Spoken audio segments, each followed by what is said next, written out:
Olá, bem-vindos a mais um estudo da obra Missionários da Luz, psicografia de Chico Xavier, ditado pelo Espírito André Luiz. Estamos no estudo de número 37, analisando o capítulo de número 14, intitulado Proteção. Vimos nos últimos estudos o auxílio dos bons espíritos na reencarnação de Segismundo e finalizamos a última live, na data de ontem, com o início das visitações. Refletimos então sobre o pedido de Alexandre para que verdadeiras comunidades de espíritos fizessem as visitas, porque no dia da reencarnação de Segismundo contavam cerca de 100 espíritos, entre amigos, entre familiares, entre simpatizantes do reencarnante. E ontem nós estudamos que o espírito de Segismundo precisava de 20 dias para, de forma magnética, ser auxiliado pelos mentores, pelos responsáveis por sua reencarnação, a fim de que o feto se desenvolvesse sem nenhum problema, sem nenhuma limitação não prevista. Então, vimos Apuleio impedir a visitação dos amigos, fixando um prazo. A partir do 21º dia, as visitas estariam autorizadas. André Luiz, então, diz que observou o desenvolvimento do feto até o 20º dia, refletindo ainda sobre aquela comparação feita do período de desenvolvimento do feto como um período da evolução do reino animal, dos mamíferos, até o ser humano, não é? Já que carregamos essa memória por conta da nossa evolução. Ele vê ali como se um peixe tivesse o desenvolvimento do feto naquele atual estágio em que se encontrava o corpo de Segismundo. Ele diz então: na noite do 21º dia, abriu-se a porta magnética da câmara de Raquel à visitação afetiva. Então os amigos, os companheiros e familiares poderiam começar a visitar o casal e o reencarnante para ajudar também nesse processo. Não foram poucos os amigos espirituais que aguardavam o momento feliz. A futura mãezinha, desligada do corpo pela doce influência do sono, sentia-se aliviada e quase ditosa. Apuleio e os companheiros, bem como Herculano, foram cumprimentados com alegria e emoção. Alguns amigos de Adelino haviam chegado igualmente, no propósito de felicitá-lo e de prestar-lhe o concurso possível. Notei que Segismundo fora igualmente aliviado. Os fios tenuíssimos que ligam os encarnados ao aparelho físico, quando em estado de temporária libertação, prendiam-no também à organização fetal. Então vejam que Segismundo já conseguia desdobrar-se.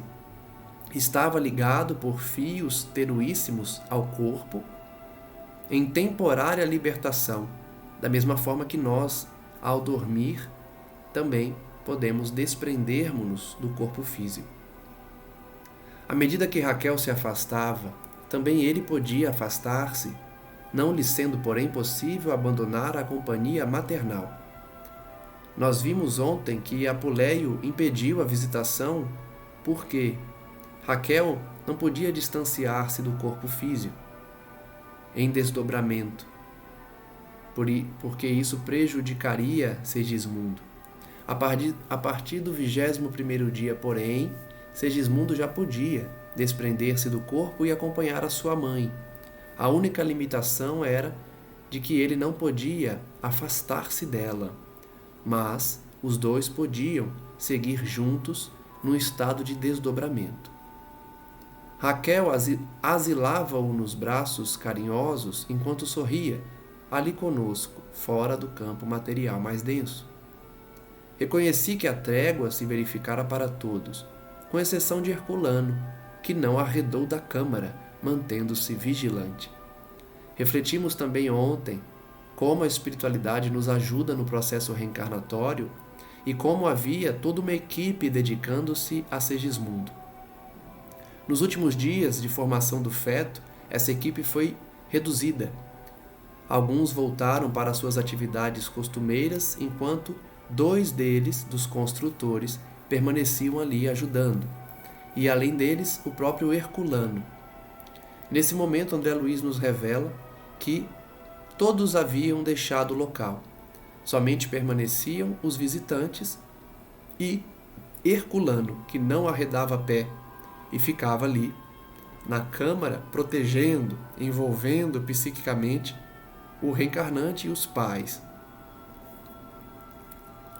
Os construtores, de modo geral, estabeleceram uma grande pausa no serviço, e enquanto os amigos de Adelino conduziram a planos diferentes para certas informações que lhe eram necessárias, acompanhei o grupo que formava com Raquel e o filhinho, uma assembleia de esperança e alegria. Nós vimos também que os visitantes fazem essas viagens astrais para incentivar os pais, para dar ânimo, coragem, força, e planejam então visitas, viagens, passeios. Vemos aí que tanto os amigos do pai, Adelino, quanto os amigos da mãe, Raquel, estavam presentes. Já tinham levado Adelino para viagens, para passeios, para instruções, e André Luiz acompanhava o grupo que iria também realizar essas atividades junto a Raquel. Muitas afeições reunidas conduziam-nos a ambos a extenso jardim da própria crosta. E no momento em que o sol anunciava, de longe, o seu reaparecimento no hemisfério, oramos em conjunto, louvando a bondade de Deus que nos enchera de bênçãos o caminho evolutivo. Então os amigos de Raquel a levaram para um jardim, e André Luiz pôde acompanhar esse passeio, orando ao nascer do sol, ao pôr do sol. Em seguida, reparei que muitos amigos desencarnados ali presentes compunham tônicos e bálsamos reconfortadores com as emanações das plantas e das flores, derramando-os sobre Raquel e o filhinho, fortificando-os para a luta. Vejam que interessante, além dos passeios, da companhia, da oração, eles também faziam bálsamos, tônicos, baseados nas plantas e flores, a fim de acalmar, a fim de abençoar Raquel e seu filho. Era belo comprovar-lhe o carinho fraternal naquelas demonstrações de devotamento e ternura. De fato, deve ser muito bonito acompanhar uma paisagem dessas, em que espíritos que nos amam vêm trazer o seu carinho, a sua atenção, as suas bênçãos para um novo roteiro na vida daqueles que estão aqui na Terra encarnados, apenas desdobrados pelo sono físico, a fim de se encontrarem com parentes e amigos no plano espiritual. Aprendi, extasiado, mais uma lição na esfera espiritual. Como as aves viajoras que sabem buscar longe a penugem suave para o ninho e o precioso alimento para os filhotinhos recém-natos, a alma das mães devotadas e carinhosas sabe atravessar grandes distâncias à procura de elementos cariciosos para a formação do ninho de carne em que um filhinho bem-amado deve renascer. Vejam que bonita então a comparação de André Luiz do amor materno com o instinto materno encontrado nos animais, especificamente nas aves. Ele compara a mãe ave que busca os elementos para a formação do ninho, a penugem, os galhos, todos os elementos para a construção do ninho, a fim de receber os seus filhotes. Da mesma forma, a mãe humana busca todos os materiais de amor, de carinho, de ânimo necessários para o fenômeno da reencarnação, recebendo também o seu filho bem-amado. O serviço de organização fetal prosseguiu normalmente, em vista dos hábitos respeitáveis do casal, que dia a dia parecia mais integrado com a assistência de nossa esfera de ação. Aqui uma informação muito importante. Vejam que André Luiz está dizendo que o serviço do plano espiritual para organizar o feto, organizar a constituição orgânica de Segismundo, só estava dando certo porque os pais sintonizavam com a equipe. Os pais tinham hábitos respeitáveis. Por isso, o trabalho dos construtores estava ocorrendo de maneira salutar. O que nos leva à conclusão de que se os pais não estão em equilíbrio, se os pais mantêm uma conduta reprochável, uma conduta menos digna, os construtores não conseguem ajudar na organização fetal de forma eficiente. O desenvolvimento da futura forma de Segismundo compelia Raquel a verdadeiros sacrifícios orgânicos. São os sacrifícios que toda mãe passa, que a gente conhece bem. Contudo, em cada noite, pela madrugada, repetiam-se as excursões espirituais que ela e o filho recebiam dos afetos de nosso plano. Que bonito, né? Toda noite a mãe recebia as visitas, as viagens astrais, de ânimo, de reconforto, de carinho dos parentes, dos amigos, que revezavam-se, visitando a mãezinha e o filho toda noite. De novo a gente pode refletir como a espiritualidade nos ama, como eles se dedicam a nós, nos ajudando mesmo, diretamente. A mãe, no seu dia a dia de sacrifícios na terra, recebia toda noite o carinho e a visita dos amigos espirituais. O trabalho de Herculano mereceu a cooperação de inúmeros amigos. Rara a noite em que não vinham espíritos, agradecidos a Segismundo, velar pela harmonia da sua nova reencarnação, prestando à casa, aos pais e a ele os mais variados auxílios. Vejam como a nossa atitude no bem nos traz frutos.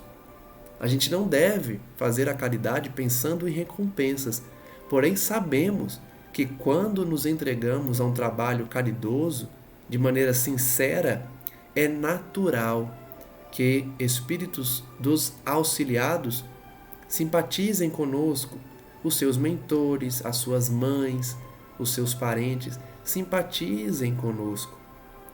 Segismundo recebia a visita daqueles que ele havia ajudado, naquele posto de socorro que ele estava construindo nas regiões próximas ao umbral, quando ainda estava desencarnado. Vejam como a gente recebe auxílio quando nos dedicamos ao bem. Terminado o período de minhas observações fundamentais, também eu não voltei ao lar de Adelino com a mesma assiduidade. Então o próprio André Luiz foi rareando as suas visitas àquela casa. Não obstante continuar interessado no trabalho em processo, somente regressava à Câmara da Reencarnação de tempos em tempos, compelido por outro gênero de serviços, junto de Alexandre. André Luiz, então, passou a ir de vez em quando visitar Segismundo, porque estava dedicado a outras atividades no plano físico junto a Alexandre. Todavia, na véspera do nascimento da nova forma física de Segismundo, lá compareci. Então ele foi um dia antes do nascimento, em companhia do meu venerável orientador, que fazia questão de cooperar para o fortalecimento maternal no momento culminante. Eles estavam ali, portanto, para dar forças a Raquel.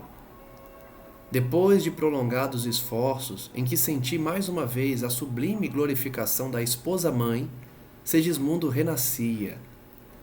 Assombrado com a vigorosa assistência espiritual que a nossa esfera dispensava ao assunto, ouvi Alexandre falar comovido.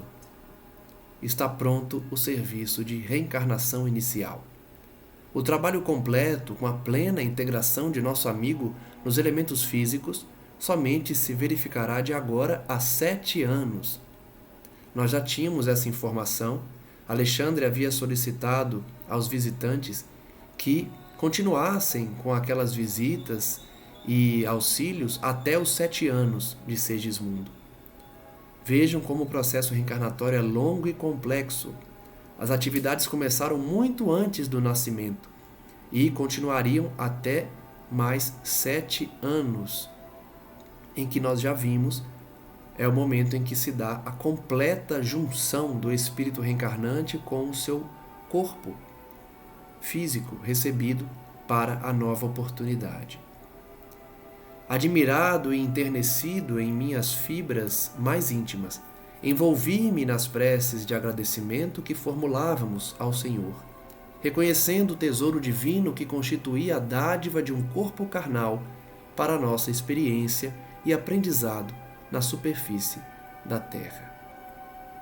Então, André Luiz finaliza esse capítulo agradecendo a Deus por ter acompanhado um processo reencarnatório, por ter verificado como Deus nos ama quando prepara, planeja, nos traz inúmeros assistentes e mentores até que nós estejamos totalmente integrados a uma nova oportunidade na Terra. Iniciemos agora o capítulo 15, chamado Fracasso.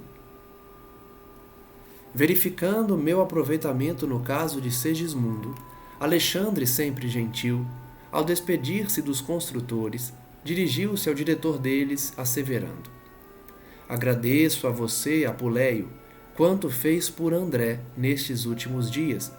Nosso companheiro não esquecerá o seu concurso amável. O diretor sorriu, disse-me palavras de encorajamento e, quando se dispunha a sair, em definitivo, meu orientador lhe observou: nosso amigo, porém, necessita consolidar os ensinamentos recebidos.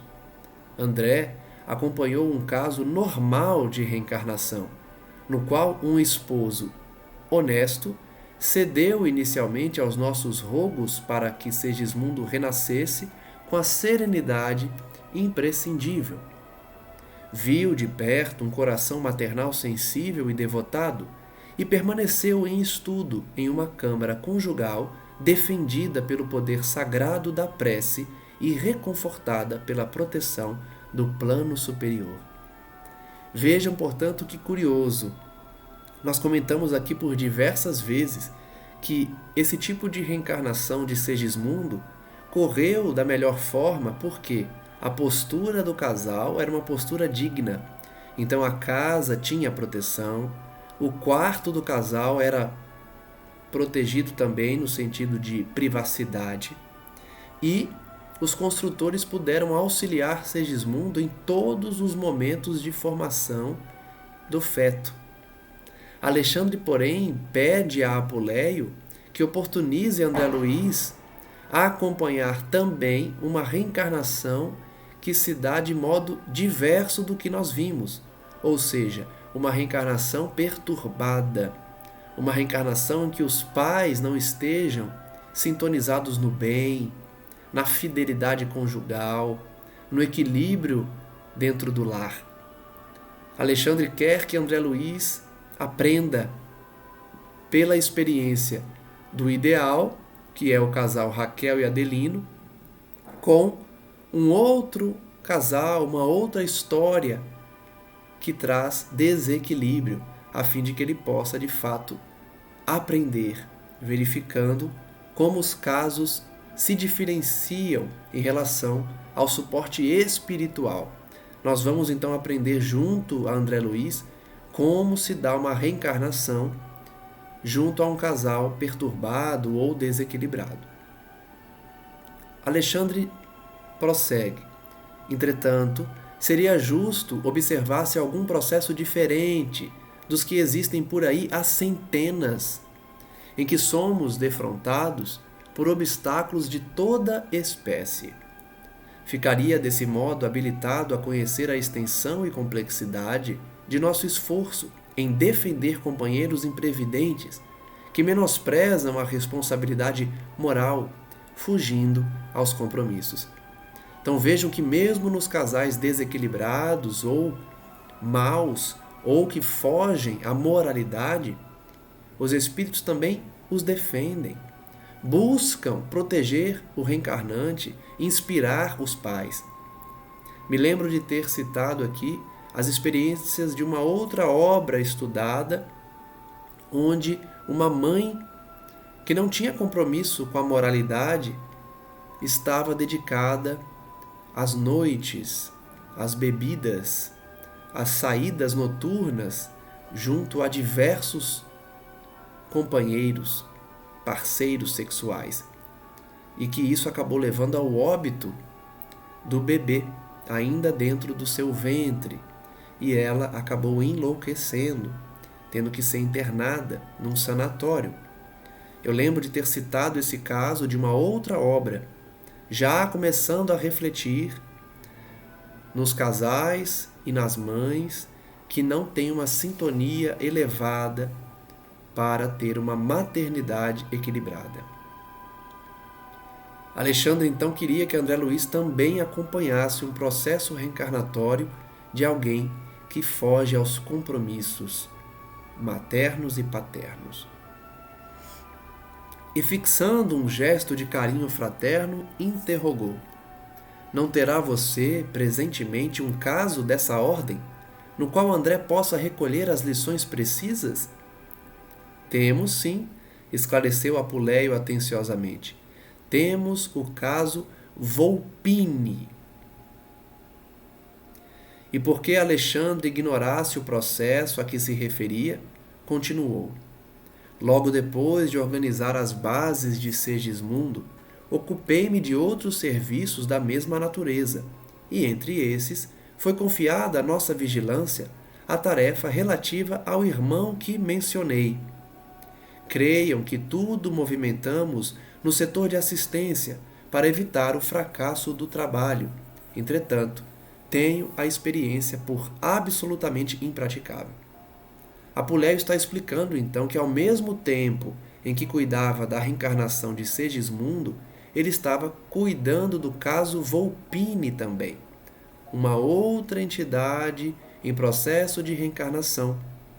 E ele diz aí que tentou, que insistiu, que se movimentou para evitar o fracasso do processo reencarnatório.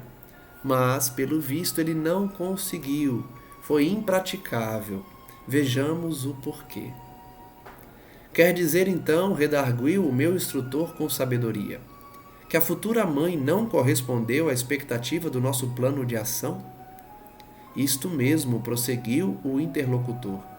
Enquanto os desequilíbrios se localizam na esfera paternal ou procedem da influência de entidades malignas, simplesmente há recursos a interpor. No entanto, se a desarmonia parte do campo materno, é muito difícil estabelecer proteção eficiente. Olha que informação importante, hein? O caso Volpini era um caso em que a mãe não colaborava, conforme o exemplo que eu já adiantei em outros estudos. A mãe não está sintonizada com as entidades superiores. E aí Apuleio dá uma informação muito interessante. Quando é o pai que é desequilibrado, ou quando o desequilíbrio é provocado por espíritos desencarnados inferiores, a assistência consegue ajudar de forma eficiente. Mas quando é a mãe, aí fica impraticável o auxílio espiritual. Vejam a importância da mãe estar equilibrada, porque mesmo que o pai seja o causador dos males, do desequilíbrio, a espiritualidade dá um jeito de afastar o pai, de impedir as suas emanações negativas. Mas quando é a mãe que faz esse trabalho infeliz, pouco tem a fazer as equipes de auxílio do plano espiritual. As palavras de Apuleio: é muito difícil estabelecer proteção eficiente. A pobre criatura, por 2 vezes sucessivas, provocou o aborto inconsciente pelo excesso de leviandades e atualmente será vítima das próprias irreflexões pela 3ª vez, segundo parece. Então, o caso que nós vamos acompanhar é muito parecido, se não idêntico, ao caso que eu venho tratando já há algum tempo. É a mãe que se entrega a leviandades. No caso que eu me recordo, a mãe sai à noite, durante a semana, bebe muito, tem vários parceiros sexuais, mesmo sabendo que está grávida, provocando um aborto inconsciente. Essa mãe, do caso Volpini, já tinha provocado o aborto 2 vezes, por conta das suas leviandades, dos seus exageros. E Apuleio revela que ela estava caminhando para o 3º aborto inconsciente, espontâneo. Debalde temos oferecido o socorro de que podemos dispor. A infeliz deixou-se empolgar pela ideia de gozar a vida e irmanou-se a entidades desencarnadas da pior espécie. Então, além da sua conduta, ela tem companheiros espirituais rasteiros, inferiores, porque ela traz a ideia de gozar a vida, que para acentuar os seus planos sombrios, separam-na do próprio companheiro, ansiosas por lhe precipitarem o coração na esfera das emoções baixas. Então, os obsessores dessa mãe afastam o companheiro, o pai da criança, para que ela se aventure em vibrações baixas, em vibrações sexuais, sensuais, onde os companheiros novos não terão qualquer carinho ou afeto pelo bebê, já que o pai é outro. Enquanto Alexandre o ouvia em silêncio, Apuleio continuava, depois de longo intervalo. Volpini atingiu agora o 7º mês de gestação da nova forma física, mas a noite próxima será decisiva para ele.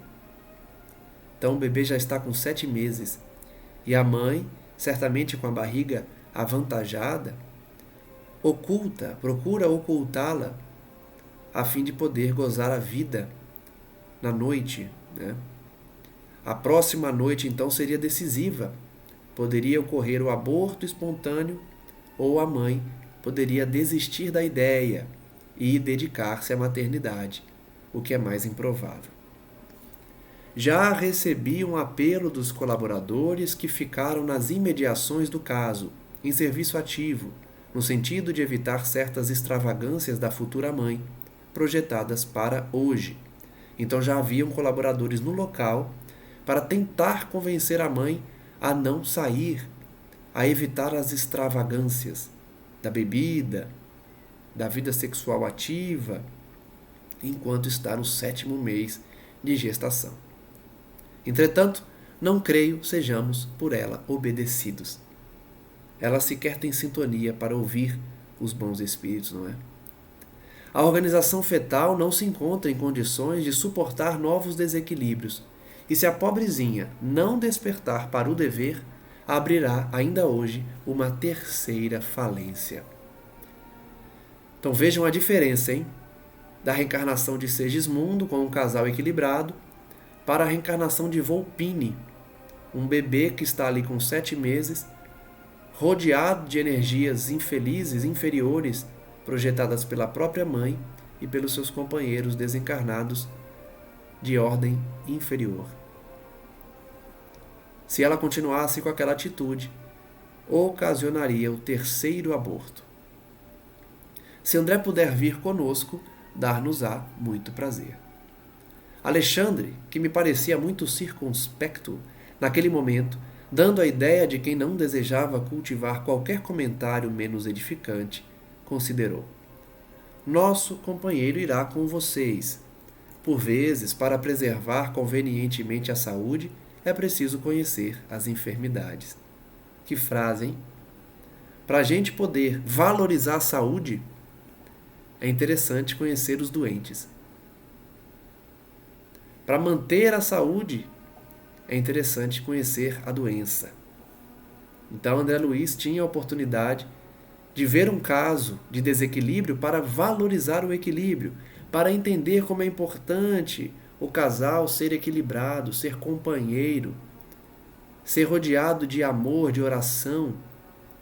Lembre-se que Raquel e Adelino eram visitados por inúmeros espíritos, porque eles tinham uma sintonia. Nós vimos que os construtores só ajudavam na formação do feto de Segismundo porque o casal elevava o seu pensamento a Deus, agradecia, amava. Para cultivar o bem, é necessário não ignorar a existência do mal. É por isso que os espíritos superiores não são ingênuos, não são inocentes. Eles conhecem o mal. Eles não sintonizam com o mal, eles não praticam o mal, mas eles sabem do que o mal é capaz. E isso é importante para vigiar, para saber onde pisar, para saber quando agir e com quem agir. Com efeito, à noitinha, chegávamos a Apuleio, 2 companheiros dele e eu, a uma residência confortável e de aparência distinta. Eles chegaram então à casa da mãe de Volpini. O grande relógio de parede mostrava 7h55 da noite. Seguindo o diretor, penetramos um aposento bem mobiliado, no qual se encontravam 3 entidades desencarnadas, de horrenda figura, que, em virtude do baixo padrão vibratório, não perceberam a nossa presença. Lendo essa parte, agora me recordo de onde a gente já havia analisado esse caso. Eu falei desse caso quando fiz uma exposição sobre o aborto, que está disponível também no canal, na playlist Palestras. Eu fiz uma exposição de 5 vídeos falando do aborto e tratei de vários casos. Um desses casos é o caso Volpini, é exatamente esse caso, que foi retirado dessa obra, Missionários da Luz, para facilitar o entendimento do tema na palestra. Então, quem assistiu à palestra vai revisitar o caso. E quem não assistiu, que eu acredito ser a grande maioria, vai acompanhar agora o que aconteceu nesse caso. Eu cheguei a adiantar, alguns detalhes, porque eu pensei em se tratar de outro caso, mas isso não vai atrapalhar o nosso aprendizado. Então, Apuleio, André Luiz e 2 companheiros chegaram à casa da mãe de Volpini, e ela está acompanhada de 3 obsessores, de baixo teor vibratório. Os 3 não percebem, então, a presença de André Luiz e os demais, porque são muito ligados à Terra. Conversavam entre si, combinando medidas detestáveis que não cabe relacionar aqui. Ou seja, eles estavam conversando, planejando a morte dela, a morte do bebê, provavelmente se utilizando de palavrões, de acusações, de blasfêmias. Por isso que André Luiz não compartilha na obra. A certa altura da palestra, porém, referiam-se ao caso da reencarnação de maneira franca. Não sei, comentou um daqueles perversos inimigos do bem, por que a arte infernal vem resistindo o intruso? Despejá-lo-emos na primeira oportunidade. Então vejam que eles encontram uma resistência do reencarnante Volpini, e eles não conseguem entender como que ele estava resistindo por 7 meses às tentativas de homicídio daqueles 3 espíritos, porque o objetivo deles era eliminá-lo, assassiná-lo mesmo, e ele estava resistindo. Um deles então disse não entender por que ele resistia, como ele conseguia resistir. Quando isto ocorre, disse outro, é que há mãos de anjos trabalhando por trás. Então um deles já sabia que Volpini estava assessorado por anjos, por espíritos superiores. pois que vão para o inferno, exclamou o que parecia mais cruel. Veremos quem pode mais. Cesarina, então já se revela o nome da mãe, já nos pertence 90%. Atende perfeitamente aos nossos propósitos, porque é um filho intrujão em nossos planos. Percebam como eles tratam a vida humana com desprezo, não é? Eles querem a moça para eles e não admitem que um espírito esteja tentando reencarnar. Eles não têm qualquer valorização pela vida. E aqui a gente pode refletir sobre os encarnados, pessoas que defendem abertamente o aborto, que não têm qualquer valorização pela vida, que desprezam a vida humana, ainda que em processo de formação na barriga, no ventre da mãe. Serão esses espíritos no futuro. Serão esses obsessores vinculados à terra, vinculados a outras pessoas e que continuam desprezando a vida humana. Vejam que esses três não se importam com a morte de um bebê. Eles querem que Volpine morra, que Volpine não reencarne, para que eles possam continuar abusando da mãe Cesarina. É preciso combater até o fim, disse o deles. No entanto, considerou o terceiro, que até então se mantinha em silêncio. Há mais de 6 meses estamos trabalhando em vão por alijá-lo, ou seja, matá-lo, separá-lo da mãe.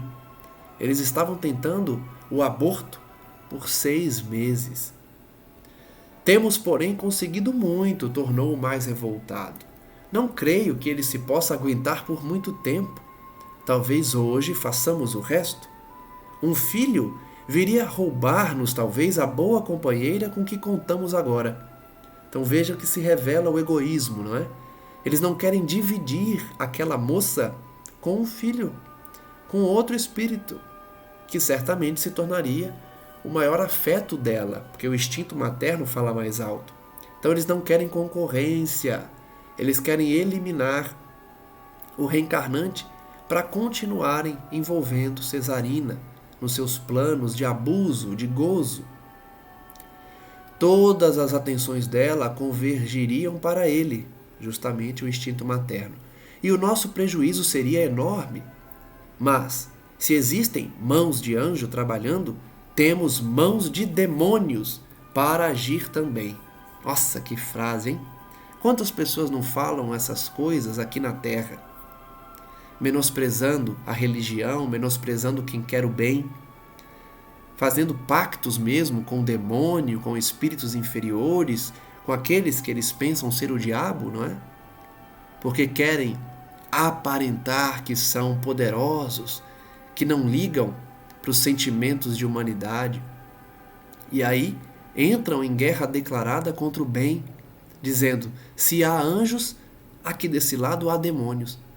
Não percebendo o quão infeliz é um comentário desse, o quão é atrasado e o quanto de sofrimento atrai para eles próprios. Já vencemos 2 vezes, por que não vencer agora igualmente? E se o filho vier? Considerou um dos interlocutores. Certamente virá o esposo de regresso. Então, além do obstáculo causado por uma criança, eles não queriam o retorno do pai, porque se nascesse, era muito provável que os pais fizessem as pazes e voltassem a conviver. Então, eles também não queriam. Não poderemos conservá-lo à distância por mais tempo, caso isso se verifique. Então, eram eles que afastavam o pai. Eram eles que incentivavam a mãe nas suas saídas, nas suas festas, nos seus exageros da bebida e do sexo. Isto nunca, respondeu o adversário mais feroz, com inflexão sinistra. André Luiz então reflete como era diferente aquela paisagem interior, comparativamente à câmara de Raquel, na qual levara a efeito tão formosas observações referentes à tarefa reencarnacionista. Então ele faz a reflexão que nós adiantamos aqui agora há pouco. como é diferente a reencarnação de um casal unido, sintonizado, com essa outra reencarnação, esse outro caso, em que a mãe não tem qualquer compromisso com a moralidade. O aposento mantinha-se absolutamente desguarnecido de defesas magnéticas, e não se via o movimento de visitação espiritual da esfera superior, que caracterizava a formação do novo corpo de Segismundo. Então André Luiz elenca as principais diferenças. Não tinha proteção na casa, não tinha visitas de espíritos superiores, não tinham equipes de construtores zelando pela formação do feto.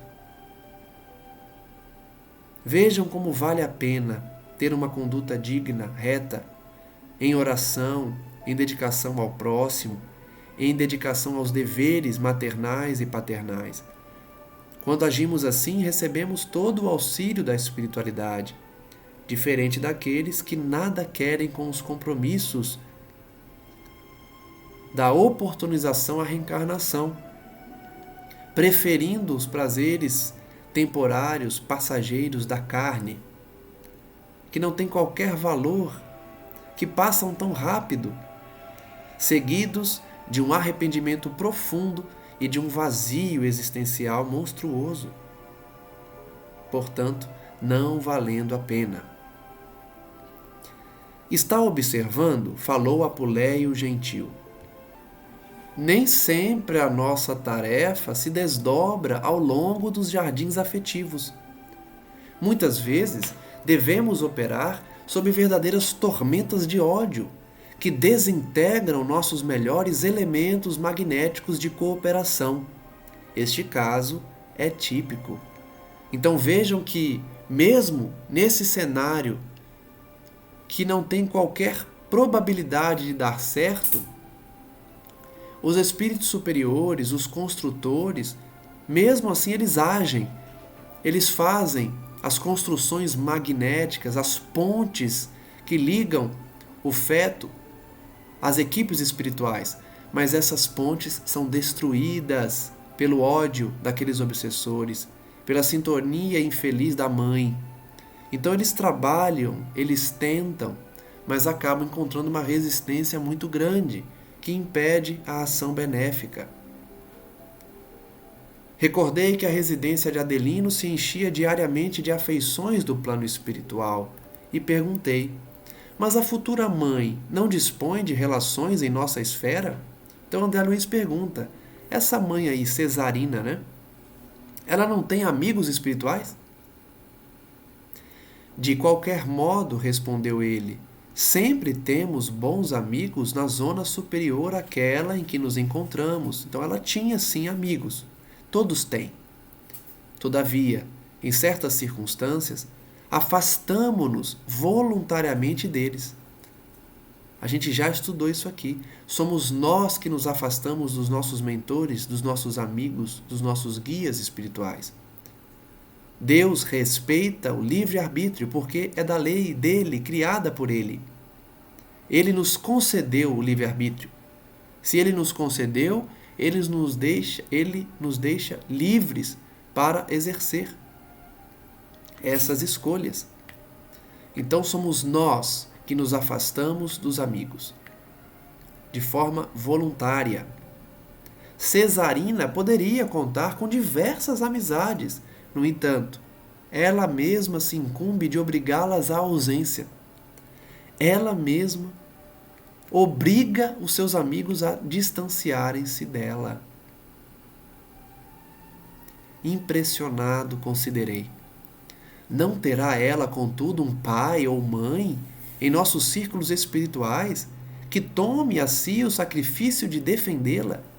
André Luiz então vai além. Tá bom, ela tem amigos que não podem ajudá-la. Mas e um pai? E uma mãe? Que a gente sabe que mesmo quando não podem ajudar, eles defendem, eles se sacrificam. Resposta de Apuleio: tem um pai que a estima com extremos de afeto, esclareceu o diretor. No entanto, sofria imerecidamente pela filha, leviana e grosseira, e tanto padeceu por ela que os seus superiores em nossa colônia espiritual submeteram-no a tratamento para ouvido, no sentido de esquecimento, temporário da filha querida, até que ele possa se recordar e se aproximar dela sem angústias emotivas. Esse trecho é de um aprendizado profundo. Eu me recordo de já ter comentado isso naquela palestra e hoje repito. Vejam como a espiritualidade é boa, é caridosa conosco. O pai de Cesarina teve um esquecimento provocado pelos mentores da colônia. Olha só, se a gente fala que isso ocorre na Terra hoje, certamente seríamos contra. Por quê? Imagine a situação do governo fazendo a gente esquecer de alguém temporariamente. Nós acharíamos um absurdo isso. Então, alguém me faz sofrer, vem o governo, vem um órgão estatal e aplica um remédio em mim que me faz esquecer dessa pessoa, porque eu estou sofrendo muito por ela. A gente certamente seria contra, né? Mas, aqui na obra, André Luiz está tratando, né, pelas palavras de Apuleio, de mentores espirituais, diretores da colônia. Então, eles chamaram o pai dela, conversaram com ele, certamente deram a oportunidade dele escolher que o melhor caminho seria ele se afastar da filha por um tempo, porque a filha estava provocando muitos sofrimentos, muita angústia nele. O comportamento dela era leviano, grosseiro, e isso machucava o pai dela. Então o pai desencarnado sofria muito ao ver a filha dessa forma. A colônia espiritual em que ele residia, portanto, fez ele esquecer. Fez um tratamento médico, se assim a gente pode falar, um tratamento espiritual, psíquico, para esquecer a filha. Ora, todos nós, quando reencarnamos, passamos por um processo semelhante. Nós esquecemos das vidas passadas, do período que passamos na erraticidade, no plano espiritual. Então não deve ser muito difícil para os espíritos superiores fazer que a gente esqueça de pessoas, de situações, de escolhas do passado. E eu acho muito interessante essa terapêutica. Fazer um pai esquecer sua filha temporariamente para preservá-lo, até que ele possa lembrar dela sem sentir angústias emotivas. Olha que interessante. É uma técnica, é uma terapêutica, que certamente, se aplicada na Terra, não daria certo. A gente acharia que isso é maus tratos, né? Isso seria atentar contra a dignidade do ser humano. Fazer esquecer alguém é como se provocasse um Alzheimer em alguém. É algo que a gente não concordaria, jamais, aqui na Terra. Mas no plano espiritual, que a gente tem uma visão mais ampla, a gente sabe que os diretores da colônia são seres de luz, querem o nosso bem. Essa técnica é aceita, é aplicada, é para o bem dele, né?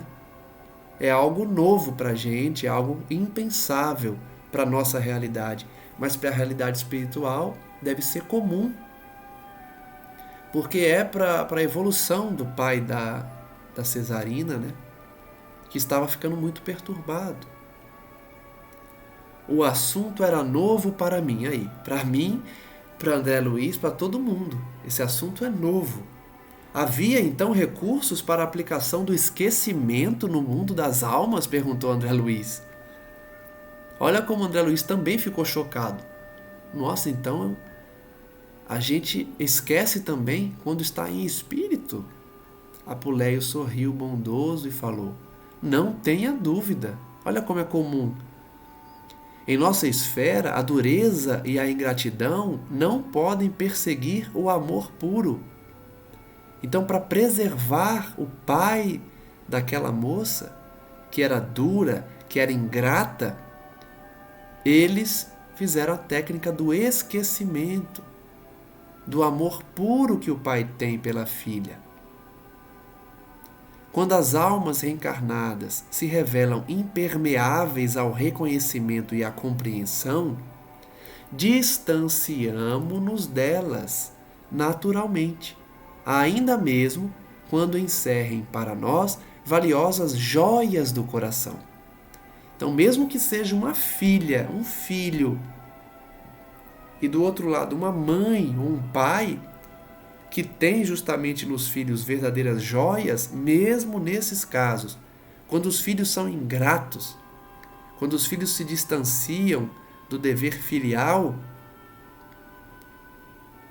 há a preservação dos pais,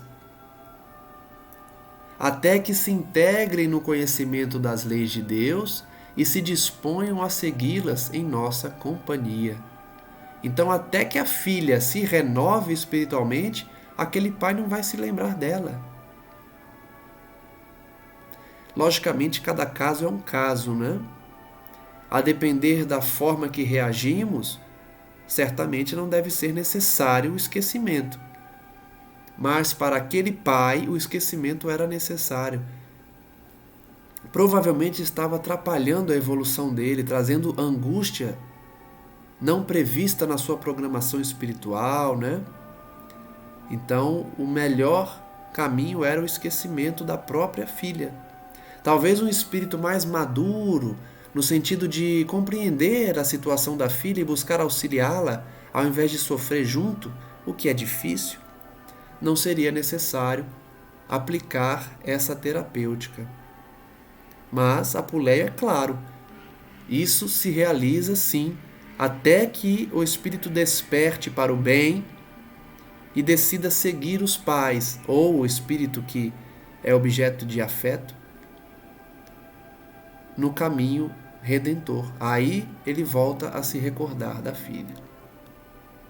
Quando somos fracos, porém, embora muito amoráveis, e não nos sentimos com a precisa coragem para o afastamento necessário, se merecemos o auxílio de nossos maiores, somos favorecidos com o tratamento magnético que opera em nós o esquecimento passageiro. Esse parágrafo, então, já finalizando o estudo, ajuda a compreender melhor. Tá vendo que não é todo o caso? Apuleio diz aqui quais são os requisitos para o esquecimento temporário em espírito. Vejam que ele diz: primeiro requisito, a pessoa é fraca, ou seja, ela não tem maturidade espiritual para ver um ente amado numa situação de erro, de invigilância. Então, primeiro requisito, o pai daquela moça ou qualquer espírito que ama o outro é considerado fraco, mesmo que seja amorável, né? Amoroso. Então ele ama a filha, ele dá carinho para a filha, mas ele é fraco. Além disso, ele não tem coragem para se afastar da filha. Então, dois requisitos até agora: fraqueza, que eu leio mais como imaturidade, e o espírito não quer se afastar da filha. Então, certamente esse pai foi aconselhado: se afasta dela, ela está num momento de intenso erro, profundo erro. Ela está se afundando num abismo. Por mais que você seja pai, o momento agora é de se afastar dela, orar por ela à distância. Então, certamente ele foi aconselhado a se afastar. Então, além de ser fraco, né, imaturo, ele queria continuar junto da filha. Então, nessa situação, e somado ao terceiro requisito, que é merecimento, ele diz: se merecemos o auxílio dos maiores, aí se aplica o tratamento magnético do esquecimento temporário. Então, esse esquecimento de entes queridos só se aplica diante de três requisitos: fraqueza moral ou imaturidade, impossibilidade do ente querido se afastar voluntariamente do filho ou do afeto que está em erro e ter merecimento. São 3 requisitos. O que nos leva à conclusão de que, quando não se tem quaisquer desses requisitos, não se aplica a terapêutica. A pessoa vai sofrer junto com a filha. Então vejam que é um bem para o pai. É algo bom para ele. Por mais que para a gente possa parecer estranho, como que é bom para ele se ele vai estar esquecendo da própria filha? É temporário. É um esquecimento passageiro. É para o bem dele. Porque se ele não tivesse mérito, ele não poderia passar por essa terapêutica e ia sofrer junto. Justamente a ausência de mérito ia ocasionar em sofrimento. Como aquele indivíduo tem mérito, tem o auxílio e optou por não se afastar da própria filha, ele passou pelo procedimento. A gente pode imaginar então alguém mais maduro que, diante da mesma situação, possa falar: eu vou me afastar dela, com muita dor no coração, com muita saudade, mas eu entendo que eu preciso me afastar. Ele não vai precisar passar pelo esquecimento, porque ele já tem uma maturidade emocional, uma maturidade espiritual, ou ele aceitou voluntariamente se distanciar para o bem dela e para o bem dele. Então ficou bem claro, na minha visão, que esse esquecimento, essa terapêutica não é para todos. Tem que cumprir esses requisitos.